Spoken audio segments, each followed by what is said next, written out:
दोस्तों, बिहार से एक चिंगारी उठती है और वो धीरे धीरे आज एक शोला का रूप ले लेती है और नतीजा कि पूरा भारत भरत तिवारी नामक शोला में सुलग चुका है। नमस्कार दोस्तों, मैं कुमार चंद्रा स्वागत करता हूं आपका देश की बात पे।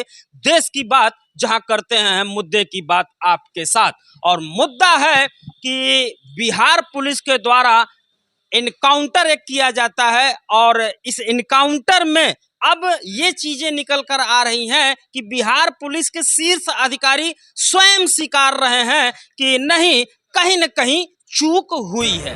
एक युवक जो समाज के लिए खड़ा होता है, जो समाज और सिस्टम के भ्रष्ट करप्शन से लड़ता रहता है, अचानक ऐसा क्या होता है कि उसका एनकाउंटर हो जाता है। क्या भरत तिवारी अपराधी था या फिर उसे जो है अब एनकाउंटर के बाद अपराधी घोषित करने की कोशिश हो रही है। कुछ ऐसे ही मसलों पर आज हमने यहाँ पर एक आयोजन था विशाल दुबे फूल मंडी के संचालक के तरफ से भावपूर्ण श्रद्धांजलि का। इस मामले में हमारे साथ किसान फूल मंडी के संचालक विशाल दुबे जुड़ रहे हैं, वरिष्ठ अधिवक्ता हमारे साथ जुड़ रहे हैं महेश वर्मा, और जाने पहचाने चेहरे यहाँ पर जुड़ रहे हैं। इनसे हम जानने की कोशिश करेंगे कि भरत तिवारी प्रकरण को ये कैसे देखते हैं। विशाल जी, सबसे पहले आप बधाई के पात्र हैं कि कम से कम आपने आवाज को उठाया तो सही। कैसे देखते हैं? एक निंदनीय घटना है और इसकी जितनी निंदा की जाए वो कम है। और रही बात व्यक्तिगत दृष्टिकोण की, तो ब्राह्मण समाज का एक पढ़ा लिखा नौजवान जो अपने जिले से सिस्टम के खिलाफ आवाज उठा रहा, ग्रेजुएट है, और ग्रेजुएशन करने के बाद जब उसको कोई भी रोजगार नहीं मिला तो उसने अंतोगत्वा समाज सेवा को ही अपनी रोजगार बनाया और समाज की आवाज़ को बंद करके, उनकी आवाज़ को बुलंद करके और उनकी कमियों और उनकी जो भी शिकायतें थीं उनको सामने रखना शुरू किया। लेकिन सिस्टम और प्रशासन और वहाँ की जो भी लोकल प्रशासनिक व्यवस्था रही होंगी, उनसे आजीज होकर के, जब वो कहते हैं ना हर क्रिया पे एक प्रतिक्रिया होती है, हम क्रिया दिए जा रहे हैं, उधर से प्रतिक्रिया नहीं मिल रही है, तो स्वाभाविक बात है कोई भी आदमी होगा रोष में आएगा, क्रोध में आएगा, और क्रोध में कुछ न कुछ तो करती 19-20 होती है। फिर भी प्रशासनिक जो अमला बैठा हुआ है वो तो जनता की सेवा के लिए बैठा हुआ है, उनको तो सुनना और समझना चाहिए। अगर उसकी मांग गलत थी तो उसको लिखित रूप से उसको जवाब दिया जाता, लेकिन उसकी मांग को पूरा भी नहीं किया जा रहा, उसकी बात को सुना भी नहीं जा रहा, अनसुना किया जा रहा, तो आखिर कोई कब तक लड़ता रहेगा। आज वो उनके गले की हड्डी बन चुका था, निगल पा रहे थे ना उगल पा रहे थे। अंतोगत्वा उन्होंने अपने प्रभाव को दिखाया और उसको अपराधी घोषित करते हुए अपराध जगत में लाए। और उसके बाद जैसे उत्तर प्रदेश में 38 ब्राह्मणों की हत्या हुई, वैसे बिहार में भी ये सिलसिला शुरू हो गया। आप इसको ब्राह्मण का एंगल देने की कोशिश कर रहे हैं विशाल दुबे जी। आखिर ब्राह्मण ही क्यों मिला, ये बात भी तो है। बिहार में बहुत सी हरी हत्याएं हो रही होंगी, लेकिन वो जो एक समाज के लिए खड़ा होने वाला, जिसने किसी व्यक्ति विशेष या समुदाय विशेष का तो नाम नहीं दिखा, उसने तो सिर्फ सर्वजन हिताय के लिए अपनी जिंदगी को लगा दिया था उस काम में कि अब मेरा ध्येय यही है, मैं इसी उद्देश्य को बनाऊंगा और इसी में अपनी जीविका देखूंगा। उसके बावजूद सिस्टम ने हमने क्या बोला आपसे कि गले की हड्डी बन चुका था, ना निगल पा रहे थे ना उगल पा रहे थे, सीधे सीधे खा गए, न रहेगा न बोलेगा। तो सवाल करने वाले को ही इस तरह से दमन किया जाएगा तो ये दमनकारी नीति कब तक चलती रहेगी। अब कोई भी युवा शांत नहीं बैठ पाएगा।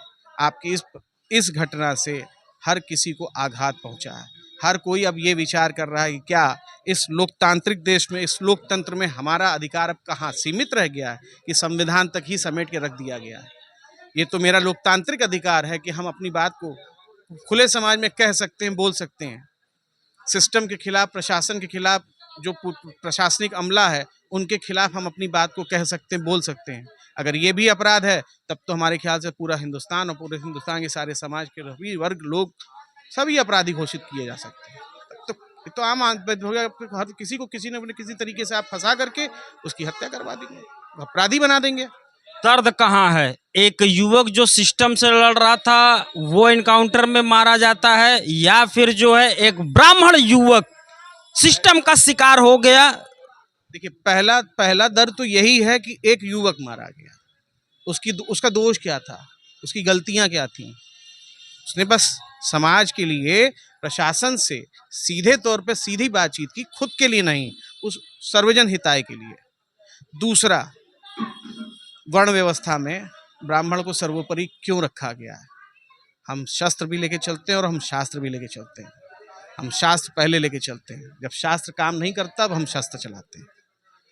तो ब्राह्मण है तो भाई आवाज़ तो बुलंद करेगा ही, सबकी आवाज़ को वो वहाँ तक पहुँचाएगा ही। ये तो वर्ण व्यवस्था में हमको पहले से ही विरासत में मिला है कि हम समाज की आवाज़ को उठाएंगे, समाज को सही मार्गदर्शन दिखाएंगे। ये ब्राह्मण समाज शुरू से करता रहा है, करता है और आगे भी करता रहेगा। बकौल विशाल दुबे ब्राह्मण है तो शास्त्र भी उठाएगा, और शास्त्र से नहीं समझा पाएगा तो फिर शस्त्र भी उठाएगा। जितेंद्र पांडे हम समझते हैं, क्या मानते हैं कि सिस्टम के खिलाफ शस्त्र उठा लेना सही है? देखिए, पहले तो जो कार्य हुआ ये एकदम निंदनीय है, ये गलत हुआ। प्रशासन को कानून को हाथ में नहीं लेना चाहिए। अगर दोषी थे तो उसके लिए कोर्ट बना हुआ है, न्यायालय बना हुआ है। बिहार पुलिस के शीर्ष अधिकारी दबे जुबान में स्वीकार कर रहे हैं कि भरत तिवारी का इनकाउंटर एक चूक हो गई, वो स्वीकार रहे हैं। स्वीकार से वो तो आएंगे नहीं। अगर गलती किए हैं तो उनको सजा मिलना चाहिए। ब्राह्मण थे भरत तिवारी इसलिए इनकाउंटर हो गया क्या? क्योंकि पूरे देश में एक लहर सी चल पड़ी है, और अब जो है लोग एंगल बना रहे हैं कि भरत तिवारी ब्राह्मण था इसलिए इनकाउंटर हो गया। क्या लगता है आप? ब्राह्मण से कोई ऐसा बात नहीं है। रही बात ये है कि भरत तिवारी एक आम जनता था। ये तो गवर्नमेंट की पॉलिसी चल रही है कि आम जनता को दबाओ और उन्हीं से मजा लो। ये तो कोई बात हुई नहीं। रही बात, जितने भी पुलिस वाले हैं उन्होंने पूरे वीडियो उठा के देख लें कि उसने समर्पण कर दिया था, उसके बावजूद भी ले जाके सब गोली मार दिए। और ऊपर से कहा जा रहा है वो विक्षिप्त। भाई विक्षिप्त है, ठीक है, मान रहे हैं थोड़ा बहुत गलती कर दिया, इसका मतलब ये नहीं हुआ कि उसको काउंटर कर दिया जाए। ये घोर निंदनीय है। ये लोगों की फांसी की सजा होनी चाहिए जो लोग इसमें लुप्त हैं।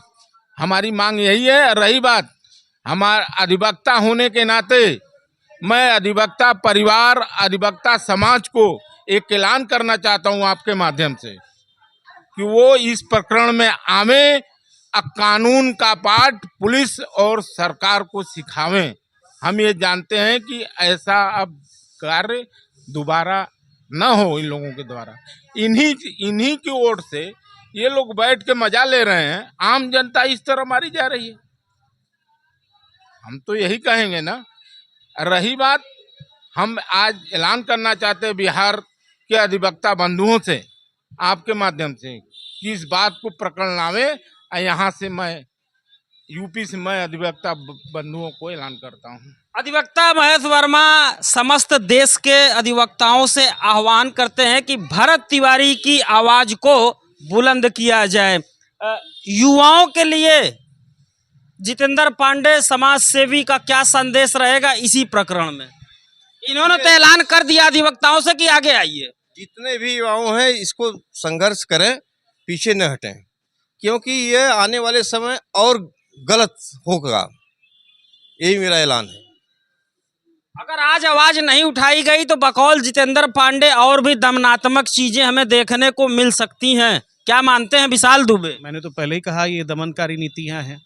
ये दमनकारी नीतियां कल को और बढ़ेंगी और बढ़ती ही चली जाएंगी, और इसमें आम जनमानस ही पिसता रहेगा। क्या संदेश रहेगा युवाओं के लिए विशाल दुबे का? खुद भी सजग रहो और समाज को भी सजग रखो। न गलत करो और न गलत करने दो, और अगर गलत होता है तो कतई बर्दाश्त न करो। लड़ाई अपनी अंतिम क्षण तक लड़ते रहो, सही के साथ हमेशा खड़े रहो।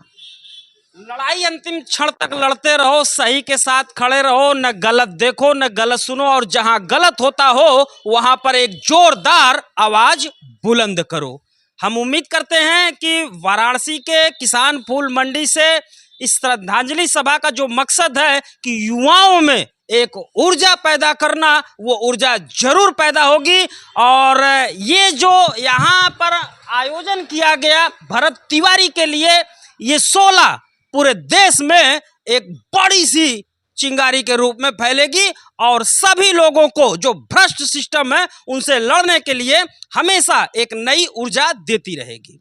हम उम्मीद करते हैं कि भरत तिवारी जहां भी रहें, वो श्रद्धांजलि उनके लिए हम प्रस्तुत करना चाहेंगे देश की बात की तरफ से, और उम्मीद करते हैं कि आने वाले दिनों में उन भ्रष्ट पुलिसकर्मियों को एक कड़ी सजा जरूर दी जाएगी। मिलते हैं किसी नई जानकारी के साथ, तब तक के लिए जय हिंद, जय भारत, नमस्कार। अपना बहुत ध्यान रखिएगा।